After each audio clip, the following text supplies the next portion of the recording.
Olá pessoal, tudo bem? Muito bom dia, boa tarde, né? Boa noite aí, a depender do horário que você me assiste. Boa madrugada, né? Para você que está aí, né? Na sua noite de sono, estudando aqui processo penal. Vejam, lá na aula passada a gente começou a tratar da nossa disciplina, começamos aí a trabalhar com direito processual penal e a gente começou o estudo da lei processual penal no espaço. E aí você identificou, né? Para você que não está estudando essa aula de forma seguida, lembra que lá a gente trabalhou com a territorialidade, a aplicação territorial, teoria da territorialidade absoluta, princípio da territorialidade. Enquanto no direito penal tu estudou e aí tu revisa a tua disciplina, vê sim? Tu estudou que lá tem territorialidade e extraterritorialidade, aqui no processo penal é territorialidade absoluta.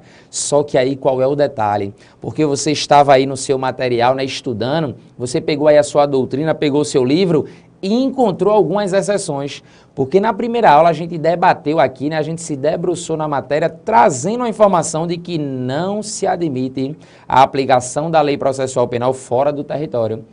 É por isso que nas questões, e tu já começou a resolver, eu acredito, e aí, né, mande esse feedback, entre em contato conosco aí, né, para tirar tuas dúvidas, para a gente poder aprimorar aqui o nosso trabalho e a gente dar continuidade à nossa gravação na tua preparação aí para o concurso. Olha o detalhe. Você deve ter visto a possibilidade de aplicação da lei processual penal fora do território. Isso são situações pontuais de uma corrente, de uma doutrina minoritária. E aí a gente trouxe aqui, né, para te apresentar. Vamos aqui ao nosso material e aí veja que na visão da doutrina, todavia, existem, né, 3 situações em que a lei processual penal de um país, pode ser aplicada fora, né, dos seus limites territoriais. Júlio, quando é que isso pode acontecer? Veja então, quando é que a lei processual penal de um país pode ser aplicada fora dos seus limites territoriais? Parcela da doutrina vai dizer, e aí se a prova cobrar, tu vai lembrar dessas 3 situações. A aplicação da lei processual penal de um estado em território nulius. Território nulius, né? Território sem dono. Território sem dono, aí o território nulius. Ele ainda diz, quando houver autorização do estado onde deva ser praticado o ato processual, se quando a gente vai praticar um ato processual, como a gente discutiu aqui, né? Aquele ato processual lá da citação, por exemplo, o ato do interrogatório, uma oitiva de uma testemunha, se o determinado país, se o determinado estado autorizou, eu posso aplicar o meu ato processual, sem problema nenhum. E também isso é admitido, né, por essa parcela da doutrina em casos de guerra. Em casos de guerra, né? E aí normalmente a gente não se envolve em guerra, né? Graças a Deus, né? Em caso de território ocupado. No caso de guerra, então, território ocupado, naquele território que está ocupado, eu vou aplicar a lei processual penal. Tranquilo? Volta aqui a mim, aí você pode estar se questionando assim, né? Você deve estar se perguntando, tudo bem, já sei que no direito penal tem territorialidade e extraterritorialidade, sei que no processo penal é territorialidade. Mas o ponto aqui é o seguinte, quando é que eu vou saber que a infração penal foi praticada no território nacional? Veja aí no nosso material, veja aí na tela, olha o que a gente colocou aí. Olha a pergunta, quando se considera que a infração penal foi praticada em território nacional? Quando se considera que a infração penal, ou seja, o crime ou a contravenção, foi praticado em território nacional? Quem responde é o Código Penal em seu artigo 6º. Ele diz assim, considera-se praticado o crime no lugar em que ocorreu a ação ou omissão, no todo ou em parte, bem como onde se produziu ou deveria produzir o resultado. Então lembra, né? Lugar do crime aí, né? Lugar do crime, teoria da ubiquidade, né? Onde deveria produzir, teoria da ubiquidade. O legislador adotou aqui a famosa teoria, aí tu vai anotar, da ubiquidade. Ubiquidade. Também chamada de mista, né? Teoria da ubiquidade ou mista, ou seja, segundo o qual o local do crime tanto poderá, veja aí pela leitura do artigo, né? Tanto poderá ser aquele que foi praticada a conduta, e aí a gente verifica aqui, ó, a ação ou omissão, tanto onde foi praticada a conduta, a ação ou omissão, mas ele ainda diz, tanto aonde foi, né, a conduta, mas olha o que ele vai me dizer aqui agora. Vejam, onde foi praticada aí a conduta, né? Tivemos aqui só um probleminha aqui com o material, mas já continua. Veja que aqui é direto, aqui é ao vivo, ele diz aí ainda, né? Quanto àquele em que se produziu ou deveria produzir o resultado. Onde se produziu ou deveria se produzir o resultado. Presta atenção aí, né, que ele fala, né? Onde se produziu ou deveria produzir o resultado. Teoria da ubiquidade, também chamada de teoria mista. Também chamada de teoria mista. Tranquilo, então?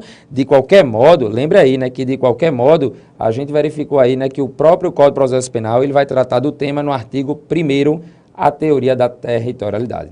Vamos então verificar, né, como é que isso cai. Júlio, professor, como é que isso vai cair na minha prova?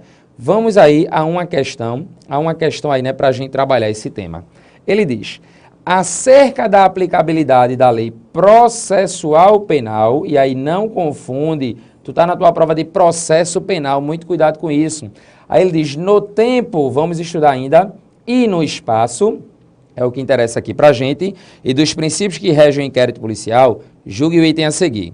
Olha o que ele está dizendo em relação, e aí cuidado na hora da prova, a aplicação da lei processual penal no espaço.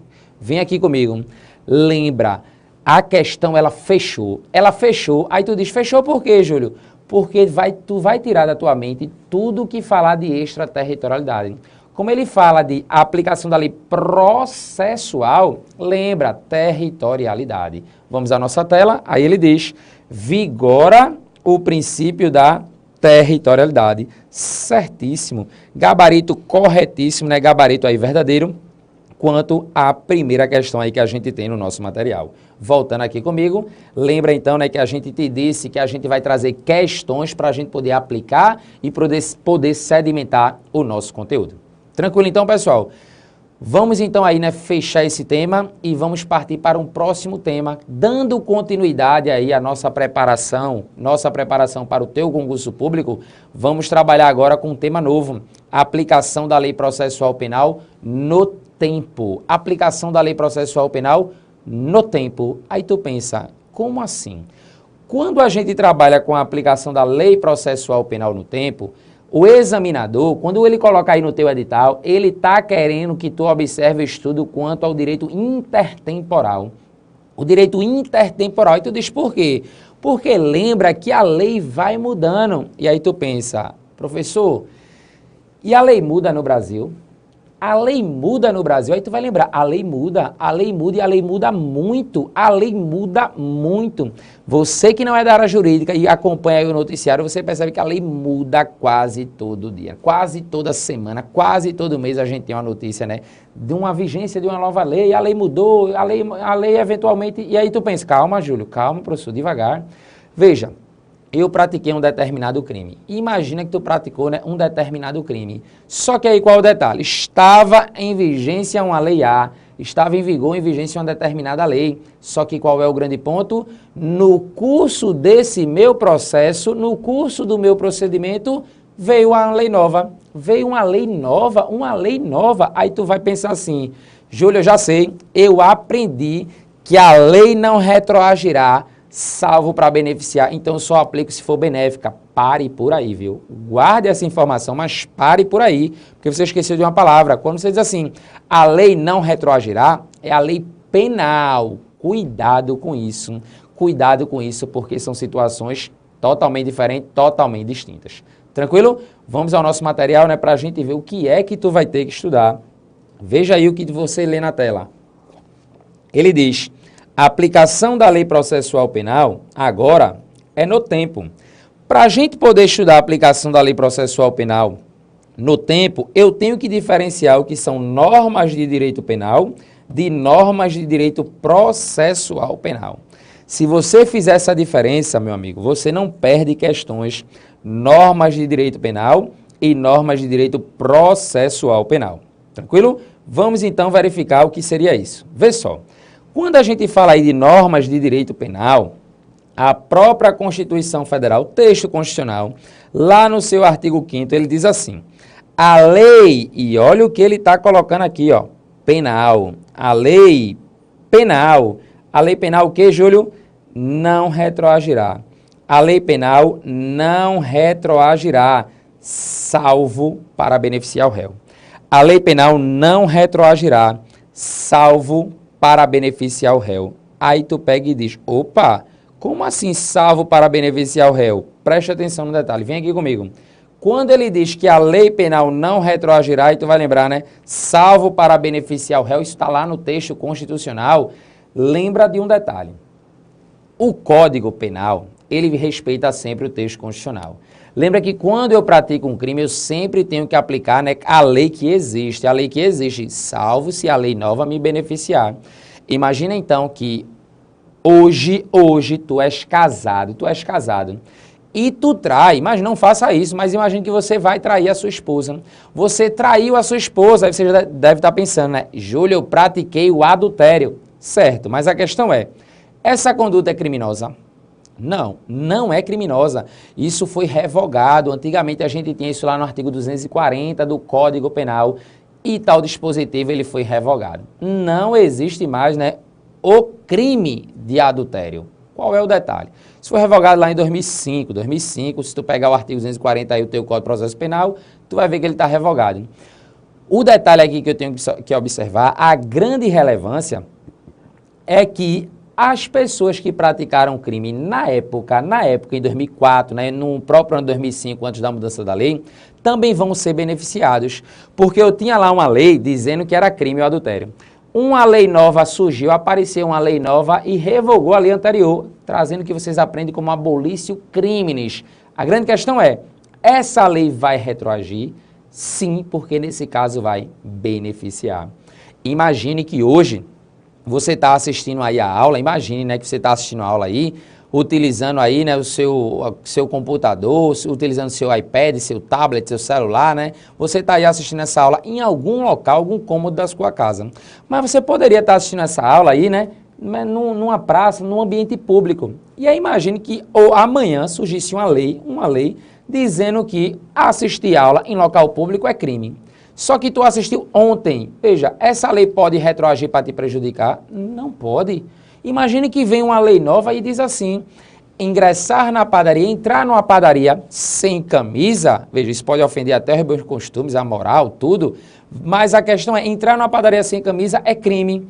Veja que você entrou sem camisa numa padaria na semana passada, tu vai poder ser processado e julgado por essa tua conduta? Não pode. Não pode porque tu vai lembrar que a lei penal ela não retroagirá, salvo para beneficiar. Vamos aqui à nossa tela.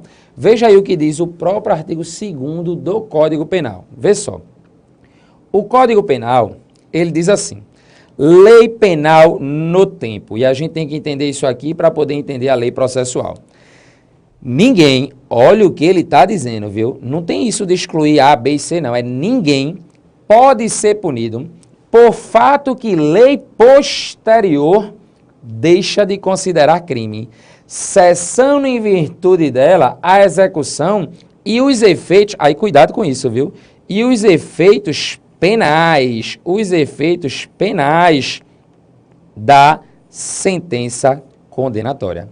O parágrafo único ainda me diz que a lei posterior, e guarda essa informação porque vai ser relevante, a lei posterior que de qualquer modo favoreceu o agente, aplica-se aos fatos anteriores, ainda que decididos por sentença condenatória transitada em julgado. Aí tu diz, Júlio, como seria isso? E aí vejam só, vamos aqui colocar, né, algumas situações. Vamos aqui para a primeira situação. Eu vou colocar aqui uma lei A.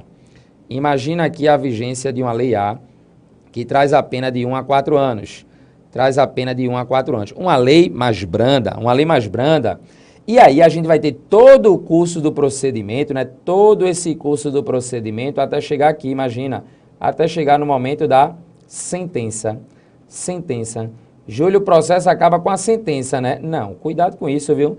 Porque lembra que pode ter recurso e aí o meu processo vai para o tribunal e por aí não vai ter o encerramento com essa sentença. Ele termina com trânsito em julgado.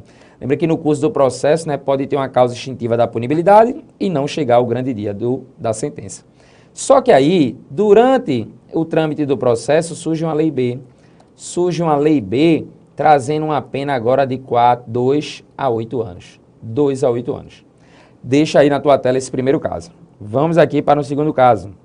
Eu tenho aqui uma lei A, que tem uma pena, vamos inverter, né? Uma pena de 2 a 8 anos.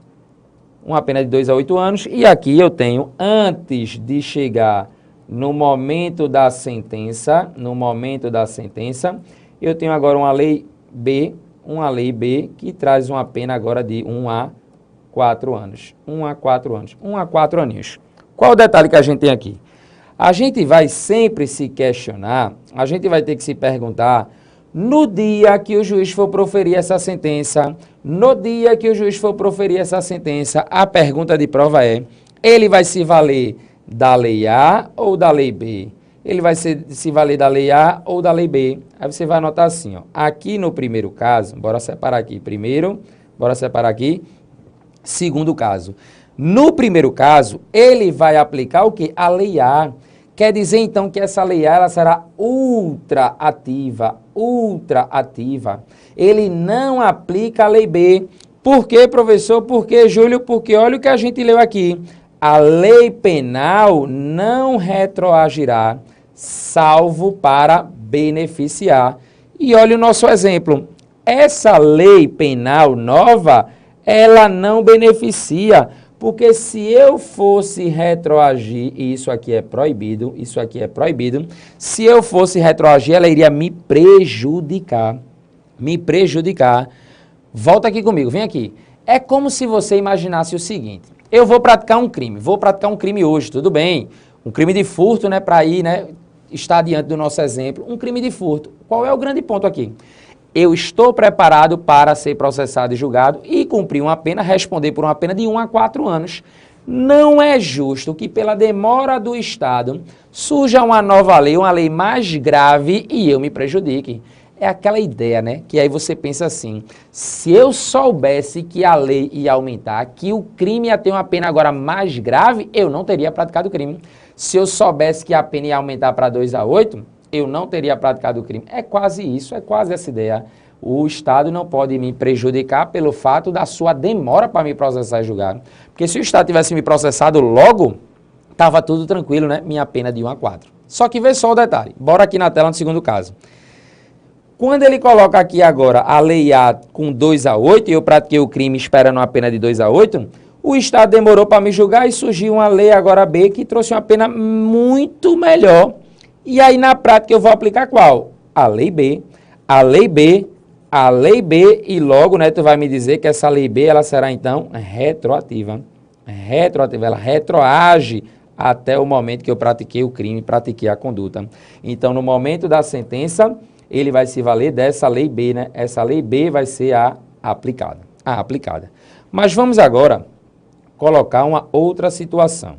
Vamos agora colocar aqui uma situação de uma lei A, que tem uma pena de 2 a 8 anos. Lei A que tem uma pena de 2 a 8 anos. Só que o que acontece nesse terceiro caso é que a sentença ocorreu aqui, ó. Veio a sentença. E o detalhe, entre o momento da prática do crime e a sentença, não surgiu lei nova nenhuma, não surgiu nenhuma lei. E aí o detalhe é, o camarada foi condenado a uma pena de 6 anos. Aí você pergunta, professor, ele poderia ser condenado a 6 anos? Aí você olha e diz, lógico, claro, se a pena era de 2 a 8. A pena era de 2 a 8. O grande problema é que ninguém recorreu.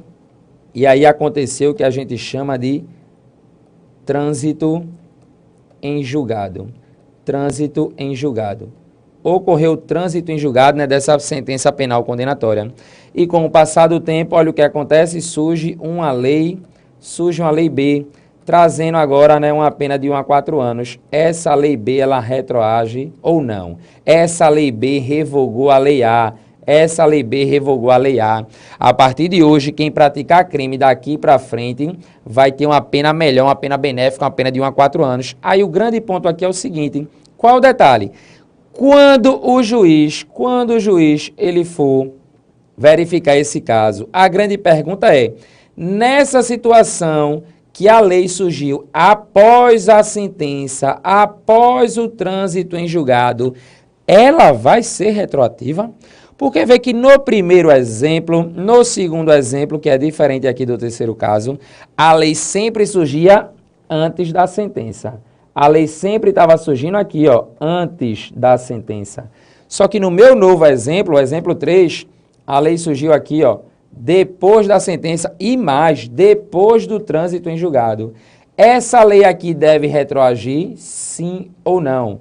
Sim ou não? Aí você vai lembrar, sim, ela vai retroagir sim. Por quê? Porque ela é mais benéfica. A pena dela é melhor, a pena dela é menor. Quer dizer, então, que o camarada foi condenado a pena de 6 anos e verifica que a nova lei, ó, a pena máxima é muito menor do que a tua condenação. Lembra que olha o que a gente viu aqui no parágrafo único. Parágrafo único do artigo 2º. A lei posterior, que de qualquer modo favoreceu a gente, não me interessa. De qualquer modo, aplica-se aos fatos anteriores.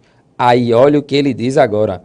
Ainda que decididos por sentença condenatória transitada em julgado. Transitada em julgado. É exatamente, né, o que consta aqui no nosso terceiro caso, no nosso terceiro exemplo. O que tua prova vai querer saber de tu e vem aqui comigo, Júlio, já entendi então que ela retroage, a lei penal, realmente, né, isso foi bom porque eu relembrei as minhas aulas de direito penal, a lei penal ela retroage sempre que tiver uma situação benéfica, sempre que for para beneficiar, ela vai ser retroativa, ela vai retroagir. Qual é o problema que pode ser cobrado na tua prova? Quem é que aplica essa lei penal mais benéfica? Quem aplica essa lei penal material mais benéfica? Aí tu vai lembrar, quem aplica é o juiz da execução penal. Júlio, o código não está dizendo isso. Vê só, quando tu pegar aí o teu vade-mecum, pega o teu vade-mecum, vê debaixo do artigo 2º, parágrafo único do Código Penal, vê se ele não está citando aí, fazendo uma referência à súmula 611 do Supremo Tribunal Federal. Veja, pause a aula, dê uma olhadinha, procure aí. Voltou? Veja só. Quando você pegou, aí muita gente deve estar dizendo assim, né? Professor, o meu cita também o 711, a súmula 711. Eu sei, mas aqui não interessa pra gente. Essa súmula 711, tu estuda lá nas aulas de direito penal material. Crime continuado, crime permanente, né? Eu aplico, né, a lei penal, ainda que mais grave. Não interessa aqui pra gente. O que me interessa é a 611. Tu abriu o teu vade-mecum para fazer a leitura. Então vamos colocá-la aqui na tela, veja aí na nossa tela pra gente ler. Supremo Tribunal Federal. Olha o que diz, né, aí a súmula do STF. Vê só, súmula 611. Transitada em julgado a sentença condenatória, transitada em julgado a sentença condenatória, compete ao juiz da execução, ou seja, ao juízo das execuções, isso inclusive está lá no artigo 66, inciso 1 da lei de execução. Quem está com o vade-mecum, ele deve estar citando esse artigo aí para tu. A aplicação da lei penal mais benigna, ou seja, da lei penal mais benéfica. Lei benigna, ou seja, lei benéfica. Tranquilo, então? Volta aqui comigo. Preste atenção, então, que a gente analisou aí, né, como funciona o Instituto da Lei Penal Material. Sabendo disso, a gente pode começar aqui, né, o estudo, a aplicação da lei processual penal no tempo. Júlio, será que a lei muda? A lei muda e a lei muda muito. E como é que se dá essa incidência? Vamos ao nosso material, veja aí na nossa tela.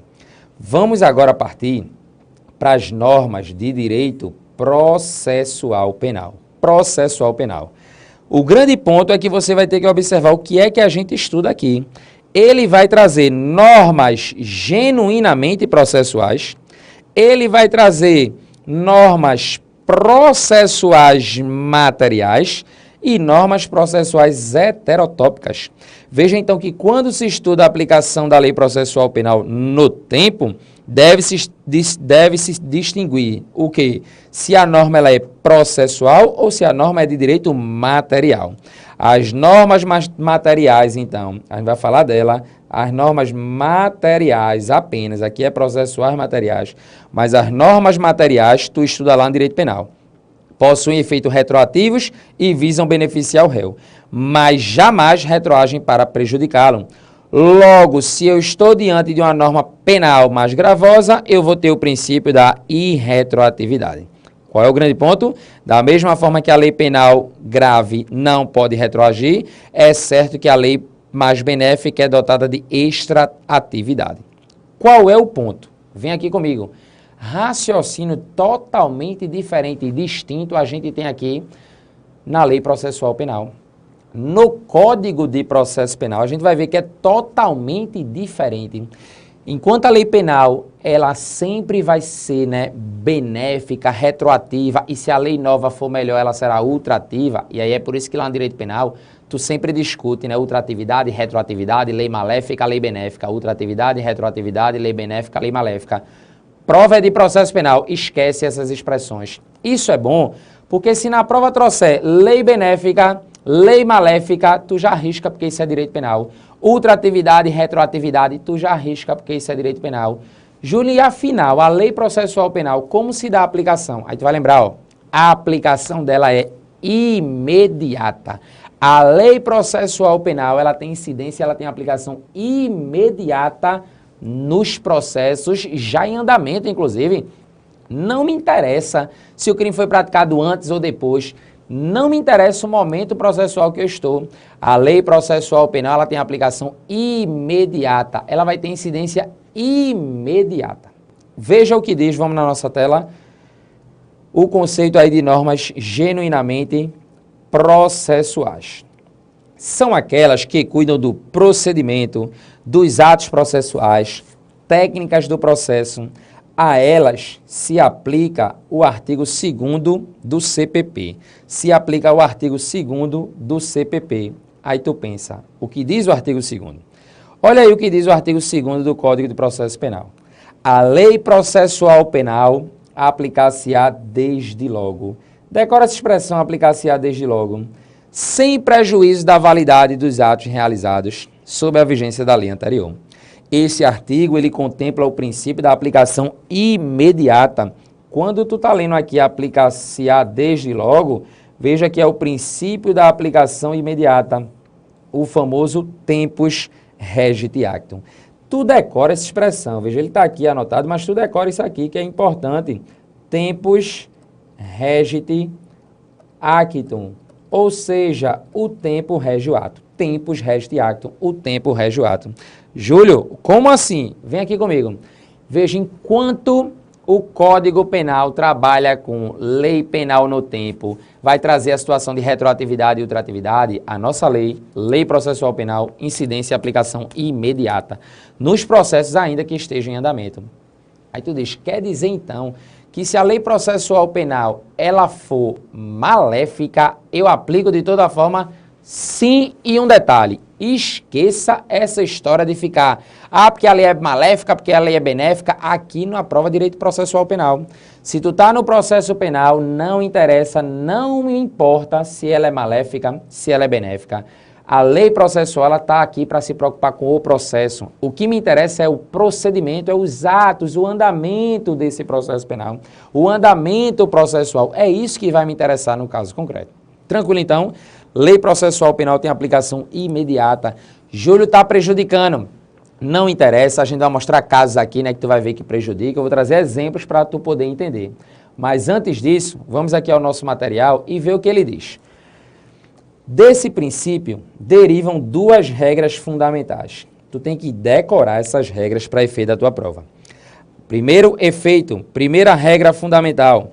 A lei genuinamente processual tem aplicação imediata. Tempus regit actum. A vigência dessa lei nova não invalida os atos processuais anteriores. Não invalida os atos processuais anteriores. Então, além de ter aplicação imediata, ela não vai invalidar os atos anteriores. Lembrando que, apesar de ter aplicação imediata, eu vou respeitar o prazo da vacácio, né? Da vacácio, porque lembra, né? Naquele período, naquele momento em que ela não está em vigor, no momento que não está em vigor, eu não vou aplicar. Tranquilo? Vamos aqui comigo, vem aqui comigo, né? Para a gente entender aqui um instituto. Preste atenção. Lei processual penal, ela vai ter incidência e aplicação imediata, certo? Quer dizer, então, que o processo começou. O processo está em curso. E imagina que o processo está em curso, o processo está em andamento. E aí, no meio do processo, imagine que aqui neste marco temporal surge uma lei processual penal nova, mudando um determinado ponto naquele procedimento. Qual é o detalhe que eu vou ter que observar aqui? Quando a gente está caminhando, o processo está caminhando, e a lei processual penal nova ela surge, ela aplicar-se-á desde logo de imediato. Mas olha o que tu vai ter que observar. A aplicação é imediata, mas olha o marco temporal. O marco temporal está aqui em mim. A aplicação dela é daqui para frente.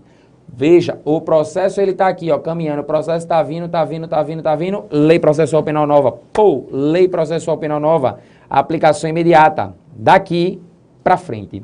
Por que tu tem que enxergar que a aplicação é imediata e é daqui para frente? É sempre daqui para frente. Por que tu vai observar isso? Porque tu pode pensar. Imagina que a lei processual penal mudou um determinado procedimento. Imagina que já tenha terminado aí, né, a parte da oitiva de testemunha lá na audiência.